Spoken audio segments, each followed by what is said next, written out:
Hello சதாசிவன் அல்ல?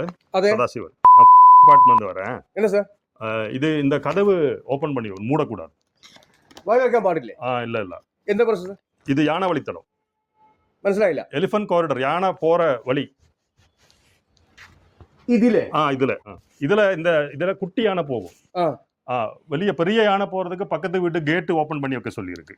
அதுல பெரிய யானை போகும், இதுல ചെറിയ யானை போகும். രാത്രി കഥ അടക്കാൻ പാടില്ല. இல்ல 24 hour അടക്കக்கூடாது. എന്റെ സാറേ, ഈ വീടിന്റെ അച്ചുണ്ടാക്കിയിട്ട് ഏകദേശം ഒരു 10-55 കൊല്ലായി. ഇതുവഴി ഒരു ആന വരുന്നത് ഞങ്ങള് കണ്ടിട്ടില്ല. പിന്നെ ഇവിടെ എവിടെ സാറേ കാട്? ഇത് കാടൊക്കെ വീടുകളല്ലേ? அது 100 கொல்ல முன்னாடி இதுல யானை போனது கூகுள் மேப்ல உண்டு. அது இது யானை வழித்தடம். അടക്കக்கூடாது. 24 hour ഓപ്പൺ பண்ணி വെക്കണം. ഇപ്പോ മനുഷ്യനുക്ക് എവിടെ വേണം പോയി ജീവിക്കാം.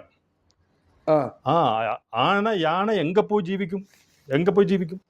അല്ല, അപ്പൊ ഞങ്ങളിപ്പോ എന്താ ചെയ്യേണ്ടി? നിങ്ങളൊരു കാര്യം ചെയ്യും, നിങ്ങൾ ആനെ കൊടുത്ത് ഇവിടെ കെട്ടിട്ടോളിയും, ഞങ്ങൾ മനുഷ്യന്മാരെ കാട്ടിക്ക് പോകാം. இதெல்லாம் சொல்லக்கூடாது, சட்டெல்லாம் சொல்லக்கூடாது. പിന്നെ ഞങ്ങൾ എന്ത് ചെയ്യണം? சட்டம் சொல்லக்கூடாது. இது கதவு ஓபன் பண்ணி வைக்கணும். அம்மா கிட்ட சொல்லிடு. ജാനകി, ആ അടുക്കള വല തുറന്നിട്ടളാ, ഇതുവഴി ആന വരുന്നത്ര. ശരി, താങ്ക് യു സാറേ. ഒരു ചെറിയ സംശയം. നിങ്ങൾ ആ ഗൂഗിളിലേ ഞാനിത് എങ്ങനെ വെക്കണോ ഇങ്ങനെ വെക്കണോ നോക്കണം. അതെന്ത്? അല്ല, ആനക്ക് ഇതുവഴി പോണെങ്കിലോ? എന്താ ചേട്ടാ ഇത് അങ്ങനെ കുട്ടപ്പെട്ടതിന് പ്രതികരിക്കും എങ്ങനെ?